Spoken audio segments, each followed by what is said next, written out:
Welcome to Inside City Hall for Tuesday, July 15th, 2025. I'm Errol Louis. Earlier today, I spent some time with former Governor Andrew Cuomo, who relaunched his campaign for mayor as an independent yesterday. We ate at his favorite pizzeria in the city, Gabby's in Hollis, Queens. And while we were there, he met with some New Yorkers and spoke with the staff. We then spent some time a few blocks away where we walked the sidewalks outside Cuomo's boyhood home in Holliswood. During our wide-ranging interview, the former governor outlined some of the reasons that he believes his primary campaign came up short and how he plans to win in November. He also had this to say about Democratic nominee Zohran Mamdani's campaign. I think the Assemblyman would do damage to New York. Not just that I don't agree. I believe it would actually damage New York. And I've been having this battle with the socialists for years, Errol. This is not new. We start tonight's show with the first part of my conversation where Cuomo spoke about his upbringing and how the neighborhood has changed since his birth in 1957. So yeah, you might be the only candidate for mayor I've seen out of the last, 3 or 4 to even mention home ownership. But this, this kind of establishes why it's possible. I mean, because even now, it doesn't look that different probably from when you were here, right? Not at all. First of all, home ownership in general, right? You have corpse condos, but home ownership, when I was HUD secretary under Bill Clinton, he did a tremendous push for home ownership because when you own, it is a different culture to the community, right? Mm-hmm. You're vested. Right. You're not renting. That's your property. And we did these big home ownership initiatives. And I used to say, it's different when you own. When you rent a car, you treat it differently than when you own the car. Sure.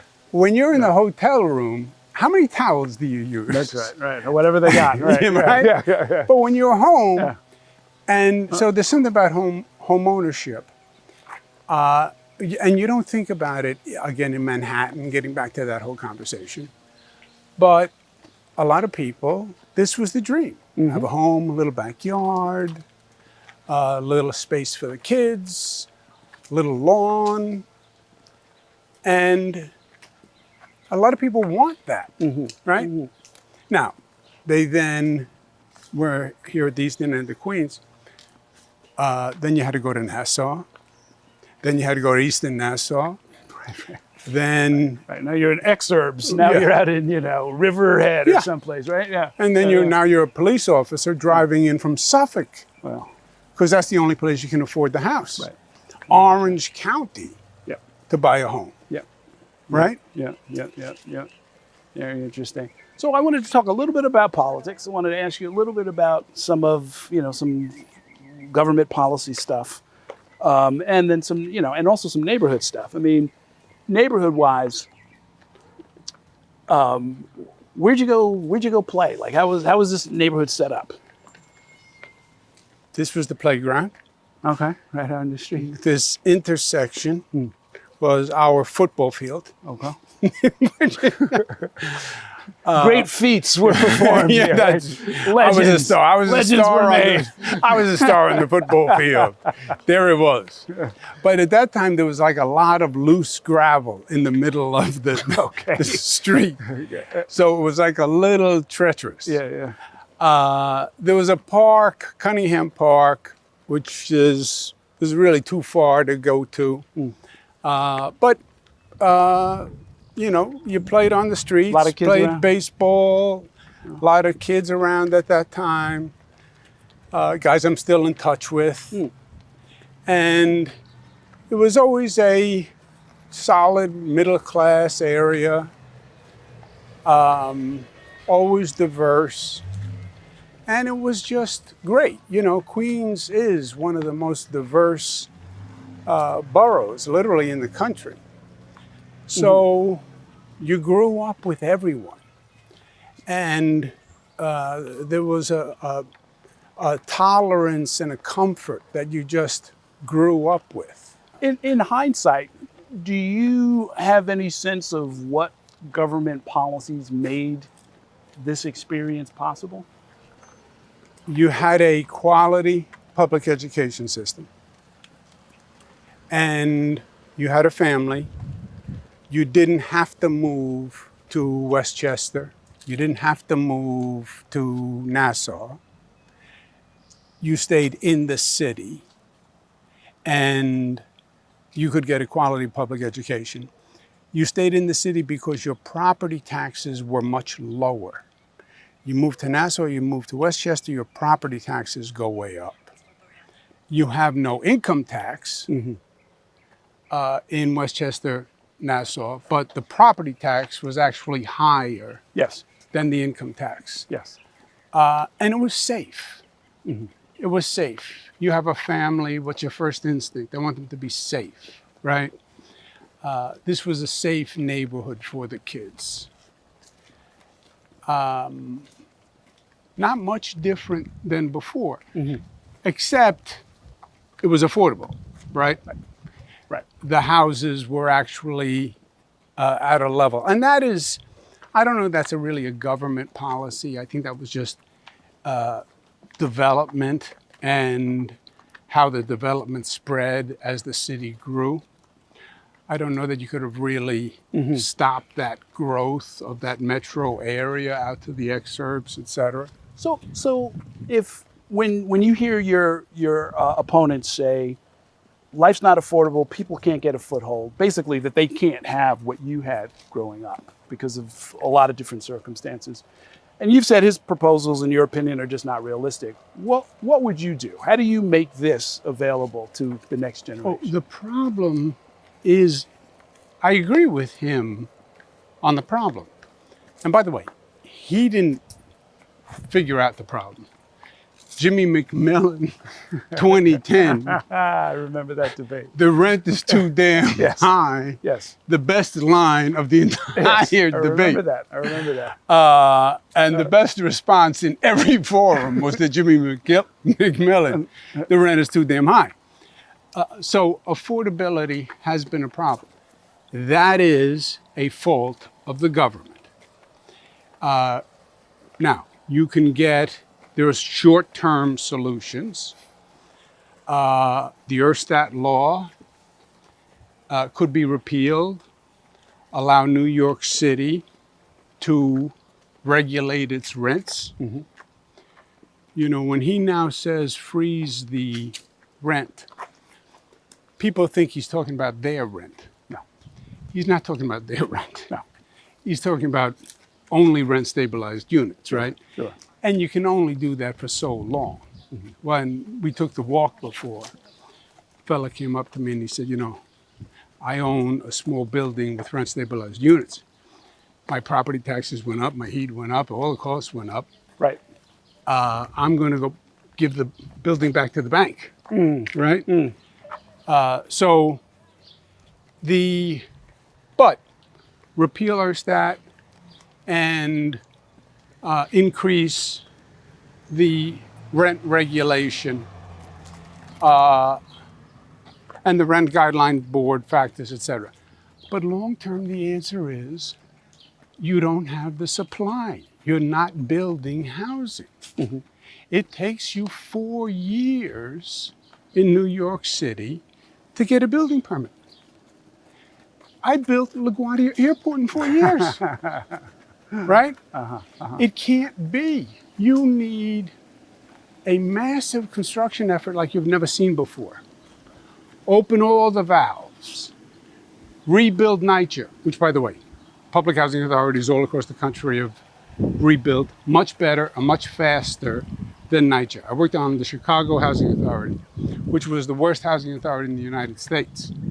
So you have NYCHA. You have faith-based organizations that own land. You have city-owned land. You have rezoning on industrial properties. Open it all up. Hundreds of projects going on immediately. Forget HPD and trying to figure that out. Let the mayor do it. But you have to get the supply up. Your 1% vacancy rate, yes, the rent is too damn high. and artificially just saying to landlords, well, you're going to eat the cost. I know it feeds the stereotype, evil, rich landlord, but that is not sustainable, right? The real answer is build more housing quickly, affordable certainly, but even market rate. Because if there was more market rate, you start to bring down the cost. My conversation with Andrew Cuomo continues after the break. In the next part, we'll get into his plans to build more housing in the 5 boroughs and why he wants the city, not the state, to manage our subway system. Stay with us.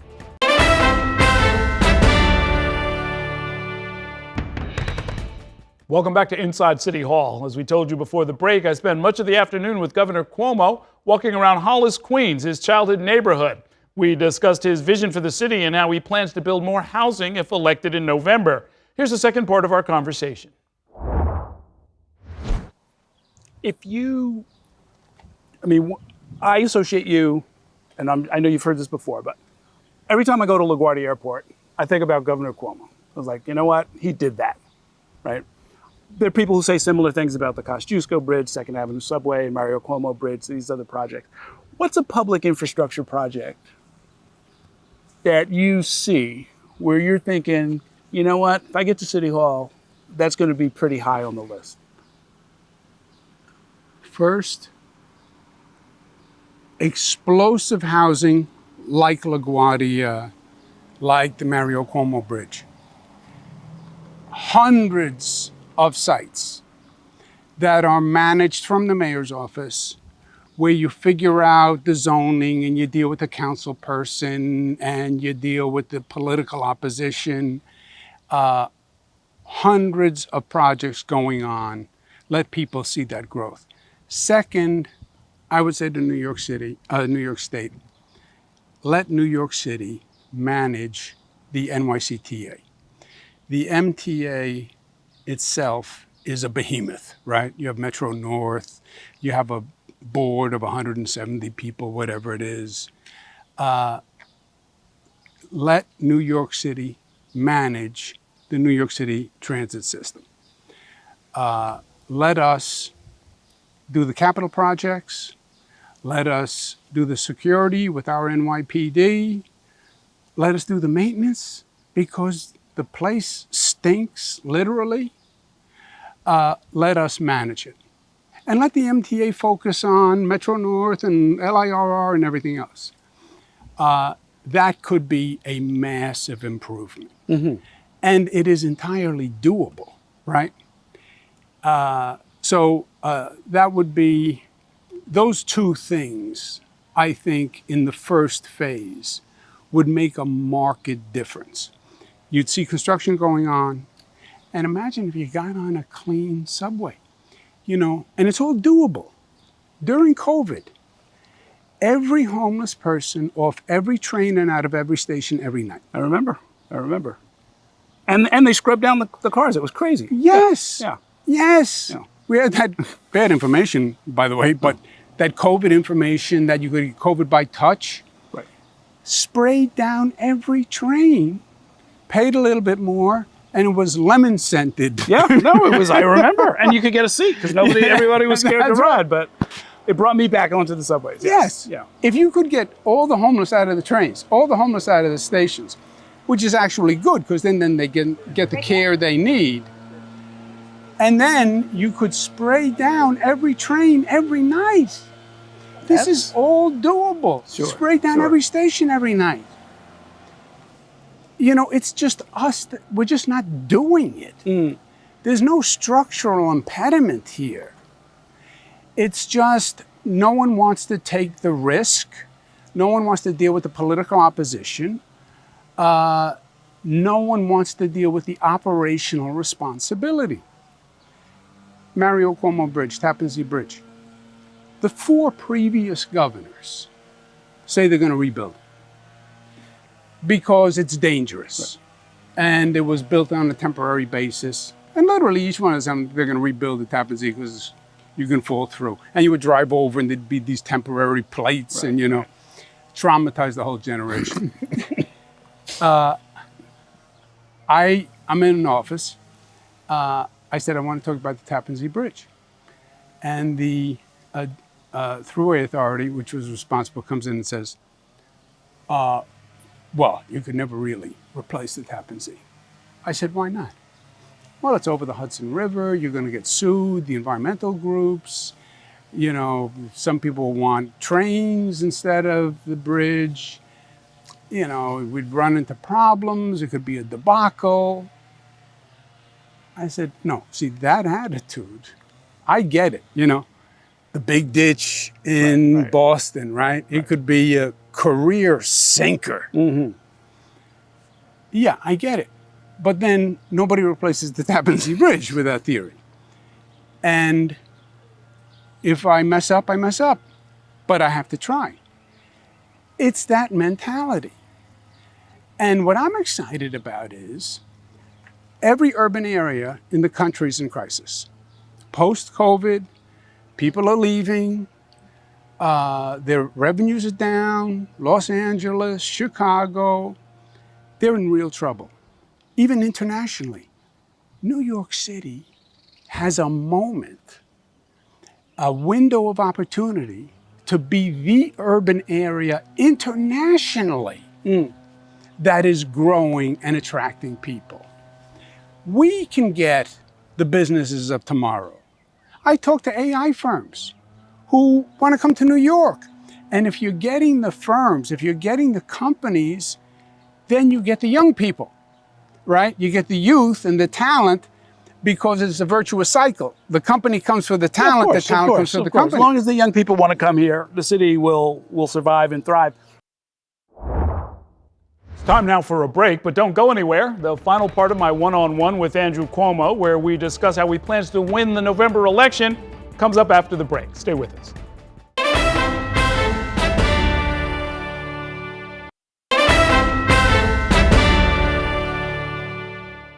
We are back inside City Hall, keeping the focus on my interview with former Governor Andrew Cuomo. In this final part, Cuomo weighs in on why he believes his primary campaign fell short. He also criticized Zohran Mamdani's policy proposals and says that the Democratic Socialists would be dangerous for New York City. Here's the final part of our conversation. But, you know, let me ask you this. Where was this Andrew Cuomo during the primary? Because there was a lot of gloom and doom talk. There was warnings about what's dangerous and what's not working. And, you know, New York is a failing place. And I got to think that that probably contributed to the outcome of the primary. I did not run a good campaign. I admit it. And it was very uncharacteristic for me because all my life, I'm too aggressive, too difficult, too hostile, so tough. And then I run a very non-aggressive campaign. Because in the campaign, all the geniuses said I was way ahead for the entire campaign. So the campaign played it safe. And I didn't... You took some pretty hard shots at Zohran Mamdani in particular. I mean... Well, really only in the debates. Right. Well, that's, you know, I think we're up to 500,000 people who watched that debate. Yeah, but besides the debates, there wasn't an aggressive campaign. Mm-hmm. And that was a mistake. And playing it safe was a mistake. And again, uncharacteristic. But yeah, it was more, here are the problems. Let's talk about the problems, affordability, public safety. Here's how I'm going to fix the problems. But there was no inspiration to it. There wasn't enough positivity to it. Mm-hmm. But it was just, the campaign itself was just not good. Not good in affirming, in aggressively communicating the affirmative, or frankly, in debunking the simplicity of his solutions. You know, 3-word solutions are great on social media. Yeah. Except in reality, they're all BS. Well, but there's symbolic gestures. And I learned some of this from you, actually. I remember when you first came into office and you said, we're going to have an on-time budget. Not just because we should, but because it becomes a symbol to people and to ourselves. You said this to the legislature, that we can get some things done. So something like 5 demonstration grocery stores. We know that that's not going to solve hunger in New York City, but it's a symbol. Well, first of all, I said on-time budget because it was the Constitution, and you're right, it was symbolic of functional government. A mayor, you're proposing a solution. He doesn't say one grocery store in each borough is a symbol. He says that's the solution. Freeze the rent is the solution. Everybody walked into the voting booth, their rent was going to be frozen. Great. Well, they're in for an education. Yeah, that's right. But there was no education. Right. And my campaign was supposed to do the education, right? But so these 3-word slogans sound good, excellent on social media, but it's not reality, you know? And a little bit, I was too wed in responsibility and reality. You know, I would not say something that I couldn't get done, right? I would do State of the State address every year. I didn't have pie in the sky ideas, you know? Sometimes State of the Union, State of the State, you throw out these... Let's go to Mars. Right? Yeah, we're going to go to Mars. We're going to, I'm going to cut everybody's taxes 50%. You know, just throw it out there because it sounds good, and then it never happens. I was the inverse. I said, I don't want to do that because that actually builds cynicism about government, because then you promised and you failed. So I never said anything I couldn't do. And I was basically successful at that. If I said I was going to do marriage equality because I believed I was going to be able to get it done. So to now throw out these 3-word solutions, freeze the rent, build grocery stores, it's not an effective strategy in the campaign, but it just, I'm repulsed by it, you know. It's just not true. What if there's also, I mean, on top of that, or you know, I guess running alongside of that is a larger generational issue. You want young people, but you know how this game is played, right? 100,000 young people come in, they have ideas that are very different from what you or I might think. They haven't necessarily been following the plot for the last 20 or 30 or 40 years. And they're going to make choices, right? And you have agreed as a political leader to live or die by those choices, right? I mean, if the city wants to go in a direction that you have said eloquently and repeatedly, you've said some of it here today, that you think is unwise, that you think is unwarranted, that you think won't get us where we need to go, can you live with those results? I mean, this is a question about the issue of possibly dropping out if the polls look like it's not going your way in September. To me, the main goal is I think the Assemblyman would do damage to New York.